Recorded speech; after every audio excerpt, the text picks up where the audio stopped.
Assalamualaikum warahmatullahi wabarakatuh. Selamat datang kembali di channel belajar dari YouTube. Untuk tutorial kali ini kita akan coba ya menjalankan OS Linux menggunakan aplikasi tambahan. Di sini kita akan menggunakan yang namanya VirtualBox ya. Mungkin ada yang belum pernah dengar ataupun ada yang tidak pernah dengar. VirtualBox ini adalah virtual machine ya. Jadi nanti kita akan bisa menjalankan Linux ya atau menjalankan OS di dalam sebuah OS. Dalam hal ini saya menggunakan Windows 10, jadi nanti saya akan menjalankan OS Linux-nya di dalam Windows 10 ini menggunakan VirtualBox. Nah, yang harus kalian tahu, kalian nanti perlu menyiapkan beberapa software, diantaranya yang pertama tadi ya VirtualBox. Nanti untuk link downloadnya saya akan kasih di deskripsi video ya. Link CentOS juga sebenarnya sudah saya kasih di video sebelumnya. Jadi ini adalah lanjutan dari video sebelumnya untuk penggunaan pembuatan bootable Linux ya menggunakan flash disk waktu itu ya di video saya sebelumnya. Nah, ini ada opsi lainnya, yaitu kalian bisa menggunakan yang namanya VirtualBox ya. Jadi tanpa menggunakan atau booting melalui flash disk itu, kalian juga bisa menggunakan VirtualBox. Nah, untuk VirtualBox ini silahkan kalian download. Nanti setelah download kalian akan diarahkan ke situsnya ya. Kalian download dulu. Setelah itu kalian jalankan aplikasinya yang sudah download, lalu diinstal ya. Nanti kurang lebih hasilnya seperti ini untuk VirtualBox-nya. Nah, ini tampilannya seperti ini. Nah, untuk menggunakannya saya akan bantu ya. Caranya adalah silakan kalian masuk ke sini ya. Dibuka dulu VirtualBox-nya. Sekali lagi kalian harus menyiapkan yang namanya OS Linux-nya dulu ya, atau masternya ya. Pakai yang kemarin aja, untuk yang di video sebelumnya juga nggak masalah. Untuk membuatnya silakan kalian masuk ke Oracle VM VirtualBox ini ya. VirtualBox ini juga buatan dari Oracle. Lalu di bagian menu mesin ya, mesin ini kalian klik new sini. Nah, kalian namakan nih untuk virtualnya atau virtual machine-nya. Sekarang kita akan coba ya, karena kita menggunakan CentOS 7 sama dengan video-video sebelumnya. Kita masukkan ketikan CentOS 7, nanti otomatis dia akan langsung masuk ke Red Hat ya, karena kan CentOS kan merupakan keluarga dari Red Hat. Lalu untuk mesin foldernya kalian silahkan buat sendiri, boleh ya, taruh di mana terserah deh untuk pembuatan virtual mesinnya gitu ya. Kalau saya taruh di sini di partisi F, lalu ada folder Linux, saya taruh di situ ya. Kalau kalian silahkan menyesuaikan sendiri. Kalau sudah, klik next ya. Nah, nanti silakan kalian rekomendasikan memori size-nya ya. Di sini ada warna hijau, ada warna merah. Warna hijau ini adalah kualitas dari ataupun kapasitas yang ada di hard disk kalian, memorinya. Nah, kalau punya saya bisa ditambahkan sampai sekitar 11 gigaan ya. Jadi saya akan taruh di tengah-tengahnya aja deh, biar lebih nggak terlalu makan RAM banyak gitu ya. Ini silakan kalian sesuaikan dengan laptop kalian. Kalau saya ini hanya misal aja ya. Kalau saya segini nih. Lalu saya next. Nah, lalu di create ya, kalau udah otomatis create, kalian pilih create a virtual hard disk now. Create, nanti kalian pilih yang paling atas ya, VirtualBox disk image. Lalu klik next, pilih yang dynamically allocated, jangan yang fixed size ya, artinya yang dinamis untuk ukuran alokasinya. Lalu klik next ya. Nah, ini langsung create aja langsung ya, nggak masalah. Nah, tuh. Nah, nanti tinggal kalian load untuk masternya ya, master OS-nya atau master OS CentOS 7-nya ini ya, Linux CentOS 7-nya. Kalian tinggal klik kanan, lalu boleh klik kanan setting, ataupun di sini juga ada tombol setting ya. Klik aja setting. Nah, nanti silakan kalian bagian ke sistemnya dilihat. Kalau misalkan mau tambahkan lagi, boleh silakan. Atau di bagian display untuk video memori juga boleh tambahkan ya. Kalau misalkan kalian masih punya banyak size-nya gitu ya. Kalau saya kan masih sampai 128 nih ya. Saya akan fullkan sampai 128 nih. Nah, nanti tinggal kalian masukkan ke storage ya. Di storage itu ada controller IDE. Nah, ini ada empty kan, masih kosong. Nah, kita tambahkan di sini untuk OS-nya atau masternya. Tinggal kalian masukkan.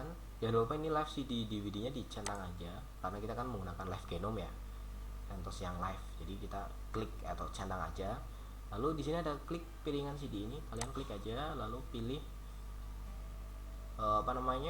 disk filenya ya, pilih disk filenya, lalu kalian pilih CentOS 7 nya masternya, lalu diklik open, lalu oke ya. Nah sampai sini settingannya sudah selesai, tinggal kalian start aja nih, kalian klik di sini lalu klik start di sini. Nah nanti otomatis dia akan load ya, atau memproses CentOS-nya. Nah nanti akan muncul keterangan seperti ini. Untuk pertama kali biasanya seperti ini. Ini adalah pilihan bootingnya ya. Kalau misalkan kalian menggunakan ada tambahan lagi di komputer kalian, atau ada yang tertancap gitu ya, flash disk ataupun atau USB WiFi gitu ya, atau USB WiFi, itu pasti ada keterangan seperti ini. Mau yang mana yang mau dijalankan? Kita pilih yang CentOS 7 nya ya. Lalu klik start. Nah nanti tunggu beberapa detik ya, sekitar 10 detik kan, silakan kalian tunggu aja, jangan ditekan apapun, maka nanti kalau jadi interrupt ya, artinya kita menolak untuk pemrosesannya. Ditunggu aja sampai Linuxnya benar-benar terproses semuanya gitu ya. Ini nggak masalah ya kalau misalkan kalian ada keterangan valid di sini, nanti silakan kalian boleh download yang versi fullnya juga boleh gitu ya, ataupun mau versi yang minimal gitu boleh, ataupun yang live genome gitu juga boleh ya. Nanti ditunggu aja untuk pemrosesan virtual box-nya ya, ditunggu aja ya. Mungkin kalau misalkan laptopnya ataupun komputernya agak maksudnya spesifikasinya itu terbatas gitu ya, nanti kalian cari yang dari rekomendasi dari si Oracle-nya gitu ya, jangan ditambahkan gitu. Nanti takutnya RAM-nya jadi, ataupun komputernya malah jadi ngeblank gitu ya, jangan sampai. Jadi sesuaikan dengan kekuatan komputer kalian atau spesifikasi komputer kalian. Misalkan RAM-nya cuma 8 GB ya udah, berarti tinggal kalian separohnya lah, minimal separohnya, ataupun di bawahnya juga nggak masalah sebenarnya. Nah ini adalah tampilan dari CentOS-nya. Ini udah jadi ya. Ini tampilan CentOS-nya ya. Jadi ini artinya kalian sudah berhasil meload untuk CentOS-nya. Tinggal kalian masuk aja langsung ke sini ya. Tinggal di klik lagi gitu ya.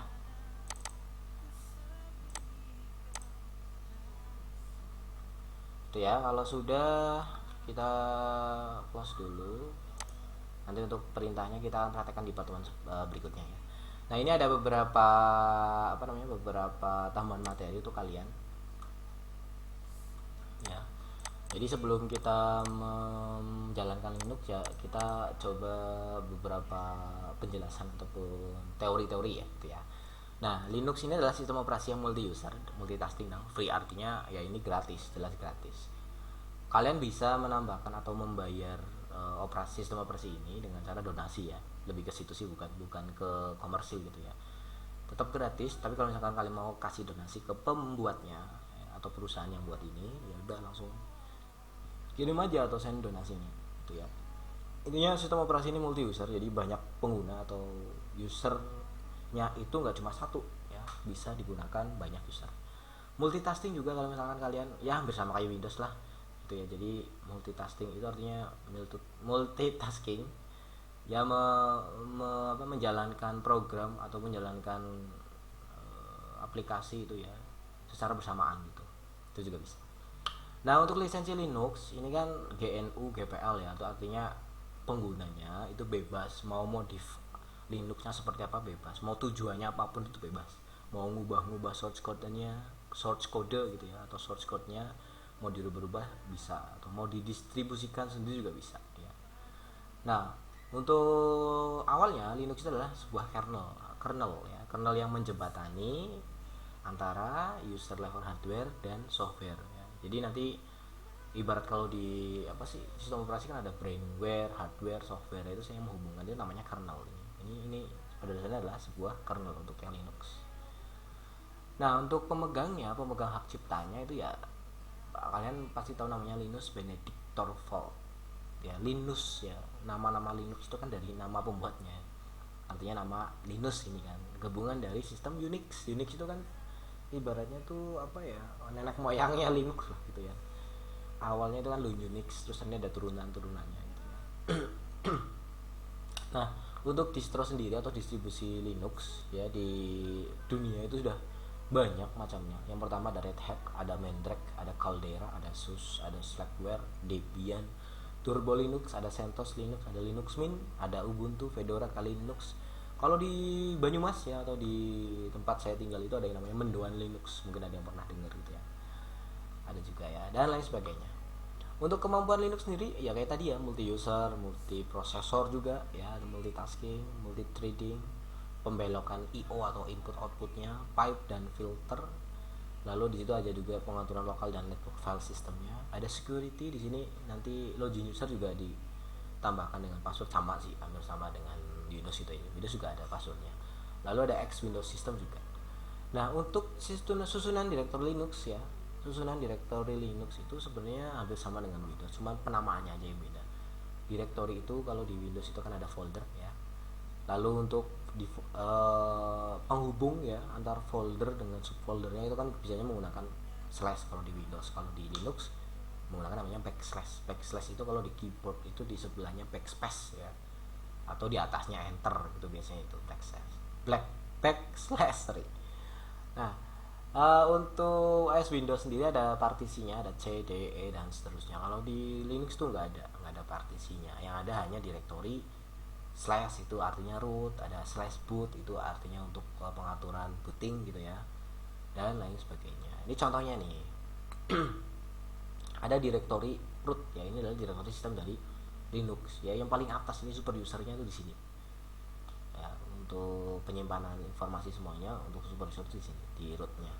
Lalu ada direktori boot, itu menyimpan file-file loader antara grup dan lilo. Nah ini kalian perlu kalian tahu ya, grup itu adalah pilihan ya yang biasanya muncul ketika kita menghidupkan komputer. Kalau misalkan kita punya dua OS di dalamnya ataupun multiple boot ya namanya. Misalkan kalian di komputer kalian itu ada dua OS, pasti nanti grup ini yang akan menampilkan pilihannya. Mau masuk ke OS Windows 7 ataupun Windows 10 ataupun Linux gitu ya, itu ada pilihannya. Ini yang namanya grup ya, GRE Unify Bootloader. Ada juga Lilo ya, Linux Loader. Kalau Linux Loader ini khusus untuk Linux ya, jadi dia akan memilih kalau misalkan Linuxnya banyak gitu ya, dia juga akan ini yang namanya Lilo atau Linux Loader.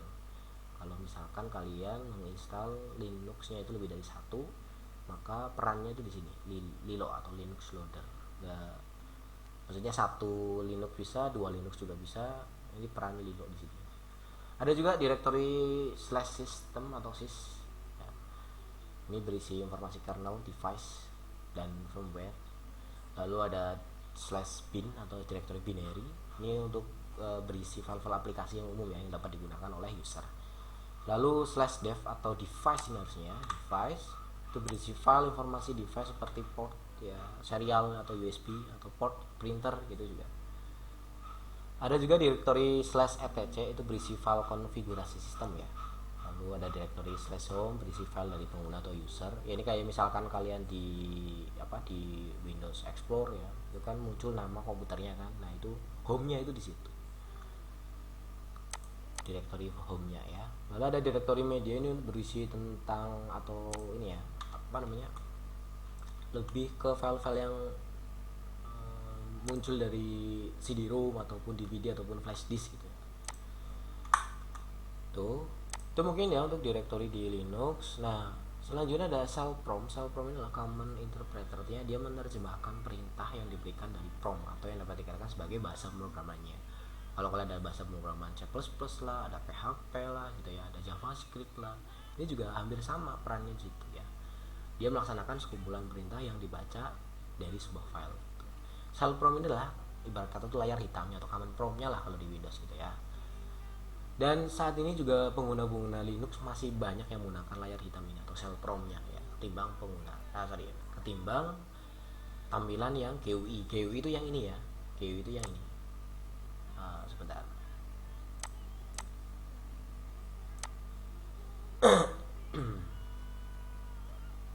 yang tampilan awalnya tadi ya, tampilan awalnya dari si CentOS itu ya, awalnya dari si CentOS. Nah ini tampilan ini namanya tampilan GUI. Kalau tampilan apa namanya, sebentar.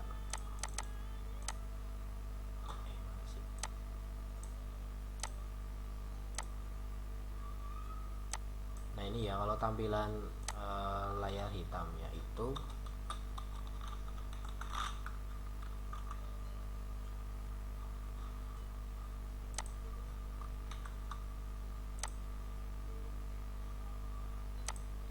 kalau yang ini yang GUI-nya. Kalau yang layar hitam itu kalau misalkan kalian nanti mau ngetik atau menggunakan shortcut Control Alt F2 F3 itu nanti akan muncul command prompt-nya gitu ya, atau shell prompt-nya. Nah ini layar ini macam-macam shell prompt. Ada shell base, ini singkatan dari born again shell. Untuk menggunakannya diawali dengan tanda $. Ini ada shell base, ada alias ya, ada history, ada command line editing, command line completion. Lalu ada perintah shell juga di sini. Ada macam-macamnya, ada ls list, ada user password, add user dan password. Ada PWD, itu adalah print working directory. Ini artinya untuk menampilkan posisi directory kerja saat ini ya. Ada juga CD atau change directory, ada mkdir make directory, ada cp copy ya, ada mv move, ada rm remove, ada s-l itu untuk merubah hak aksesnya menjadi super user atau root di sini. Nah untuk penjelasan lebih lengkapnya nanti kita akan praktekkan juga beberapa cara ini ya, atau beberapa fitur shell prompt-nya. Nanti untuk catatan ini juga silakan kalian nanti bisa download di deskripsi untuk lebih jelasnya gitu ya. Nanti mungkin di video selanjutnya kita akan mempraktekkan perintah-perintah dari shell ini ya. Gitu aja mungkin dari saya. Mohon maaf ini agak belibet dan agak terburu-buru karena memang ada 1-2 hal yang menyebabkan seperti itu. Jadi mohon maaf sebelumnya kalau misalkan suaranya agak noise juga. Mohon maaf ya. Nanti kita akan coba dengan mic yang baru. Oke. Gitu aja ya. Terima kasih. Oh ya, jangan lupa like, comment, and subscribe. Wassalamualaikum warahmatullahi wabarakatuh.